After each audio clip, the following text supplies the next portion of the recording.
நாம் உண்மையிலேயே கொடுத்து வைத்தவர்கள்தான். நன்கு வளர்ச்சியடைந்த உலகில் வாழ்ந்து கொண்டிருக்கிறோம். நம்மிடம் இருக்கும் அட்வான்ஸ்டு டெக்னாலஜியை வைத்து எதையும் எளிதில் செய்து முடித்து விடலாம். மருத்துவ சிகிச்சை முறையும் இன்றைய காலத்தில் எளிதாகிவிட்டது. ஆனால் வளர்ச்சியடையாத அந்த காலத்தில் சிகிச்சை முறை என்பது நினைத்து கூட பார்க்க முடியாத அளவிற்கு மிக கொடுமையாக இருக்கும். நோயால் வரும் வேதனையை காட்டிலும் சிகிச்சையால் வரும் வேதனை மிக மிக அதிகமாக இருக்கும். அப்படி சிகிச்சையால் ஒருவர் அனுபவித்து வரும் வேதனையை பற்றிதான் நாம் இப்போது காணவிருக்கிறோம். நம்மால் ஒரே இடத்தில் 1 மணி நேரம் எதுவும் செய்யாமல் உட்காரவே கடுப்பாக இருக்கும். ஆனால் ஒரு நபர் 60 வருடங்களுக்கும் மேலாக ஒரே பெட்டியில் அடைப்பட்டு கிடந்தால் உங்களால் நினைத்து கூட பார்க்க முடியவில்லையா? இதனால் அவர் அனுபவிக்கும் வேதனைகள் என்னென்ன என்பதை இந்த காணொளியில் நாம் இப்போது பார்க்கலாம். இது நமது அதிர்ஷ்டம் என்றே சொல்லலாம். இன்று போலியோ என்ற ஒன்று முற்றிலுமாக அழிக்கப்பட்டுவிட்டது.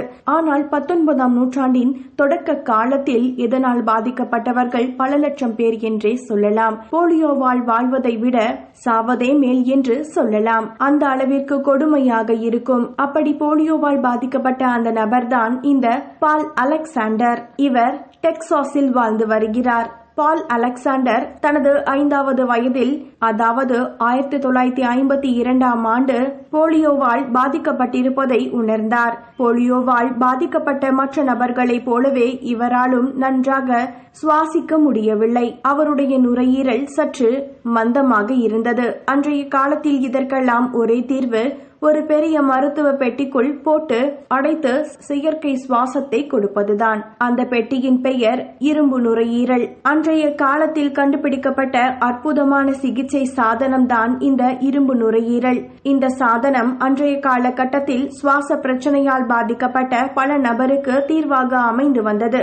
இந்த சாதனத்தில் நோயாளியை படுக்க வைத்து தலையை மட்டும் வெளியில் தெரியும்படி அடைத்து விடுவார்கள். அடைக்கப்பட்ட பெட்டியில் ஒரு வெற்றிடம் உருவாகி நோயாளியின் நுரையீரலுக்குள் ஆக்சிஜனை செலுத்தும். சிறுவர்களாக இருக்கும்போது சுவாச பிரச்சனையால் பாதிக்கப்பட்டவர் இந்த மிஷினை பயன்படுத்துவார்கள். பின்பு பெரும்பாலும் அவர்கள் இளமை பருவத்தை அடையும் போது இந்த பிரச்சனை சரியாகிவிடும். அவர்களும் அந்த மிஷினை அடுத்து பயன்படுத்த மாட்டார்கள். ஆனால் பால் அலெக்சாண்டருக்கு இங்குதான் விதி விளையாடி உள்ளது. 1952ஆம் ஆண்டில் தொடங்கிய இந்த சிகிச்சை இன்னமும் தொடர்ந்து கொண்டேதான் இருக்கிறது. கிட்டத்தட்ட 60 வருடங்களுக்கும் மேலாக.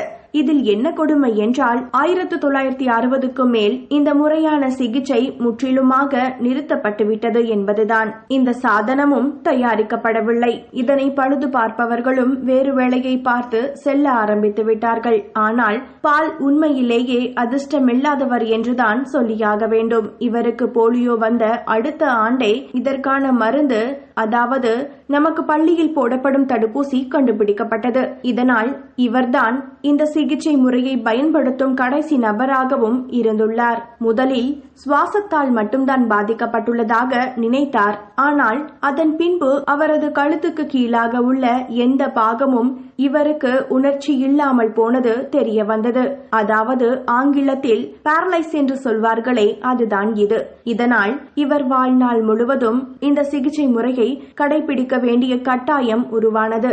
எப்படி இதற்குள்ளேயே தனது வாழ்க்கையை கழிக்கிறார் என்று நீங்கள் கேட்கலாம். இப்படி வாழ்வதற்கு வாழாமலேயே இருக்கலாமே என்று நீங்கள் எண்ணலாம். ஆனால் அவர் சும்மா இருக்கவில்லை. பல்கலைக்கழகத்திற்கு சென்று ஒரு வழக்கறிஞராக பட்டமும் பெற்றுள்ளார். இவர் கல்லூரிக்கு செல்லும் போது வீல் சேரில் தான் செல்வார். அது மட்டுமல்ல, இந்த சாதனத்துடனும் இவர் செல்வார் என்பதும் குறிப்பிடத்தக்கது.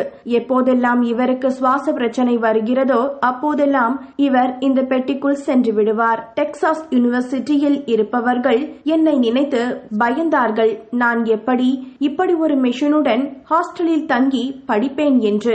ஆனால் நான் அதை செய்து காட்டினேன் என்று அவரே பெருமையாக கூறியுள்ளார். இப்போது இவருக்கு 70 வயதாகிவிட்டது. இன்னமும் அவர் அந்த பெட்டியில்தான் அடைப்பட்டு கிடக்கிறார். நீங்கள் கேட்கலாம், என்னையா எவ்வளவோ டெக்னாலஜி வந்துருச்சு, இன்னும் இவருக்கு ஒரு மிஷின் கண்டுபிடிக்கலையா என்று.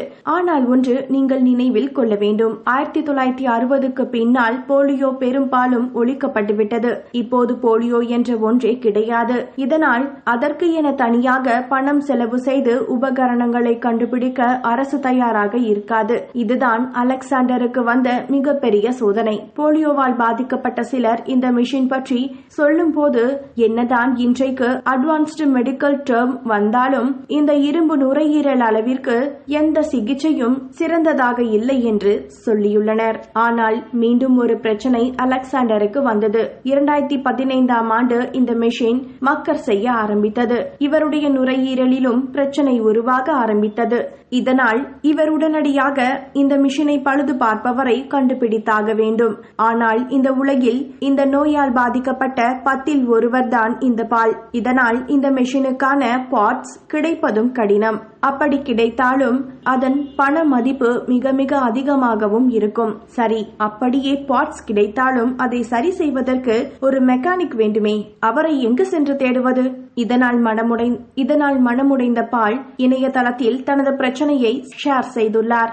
சில மாதங்களுக்கு பின்னர் ஒருவர் இதை சரி செய்ய முன்வந்தார். அவர் இந்த காலத்து மெக்கானிக் என்றாலும் அந்த மிஷின் பற்றிய அறிவு அவருக்கு நன்றாகவே இருந்தது. அவரை கடவுள்தான் என்னிடம் அனுப்பி வைத்தார் என்று பூரிப்புடன் சொல்லியுள்ளார் பால். இப்போது மிஷின் சரி செய்யப்பட்டு சிறப்பாக உள்ளார். ஆனால் பால் ஒன்னும் இப்போது சும்மா இல்லை. தனது வாழ்க்கை சரித்திரத்தை தானே எழுதி கொண்டு வருகிறார்.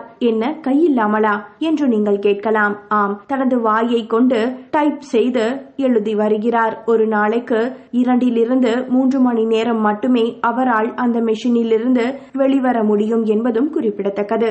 இவர் உண்மையிலேயே பலருக்கும் இன்ஸ்பிரேஷன் தான். நன்றாக உடல் இருக்கும் போதே ஒன்றும் இல்லை என்று சொல்பவர்கள் மத்தியில் உடலே செயலற்ற நிலையிலும் என்னால் இந்த உலகில் ஏதாவது சாதிக்க முடியும் என்று வாழ்வது உண்மையிலேயே கிரேட் தான். இந்த தகவல் உங்களுக்கு பிடித்திருந்தால் லைக் பண்ணுங்க. மேலும் இது போன்ற பல விசித்திரமான மற்றும் சுவாரஸ்யமான தகவல்கள் பற்றி தெரிந்து கொள்ள மினிட்ஸ் மிஸ்ட்ரி சேனலை சப்ஸ்கிரைப் செய்யவும்.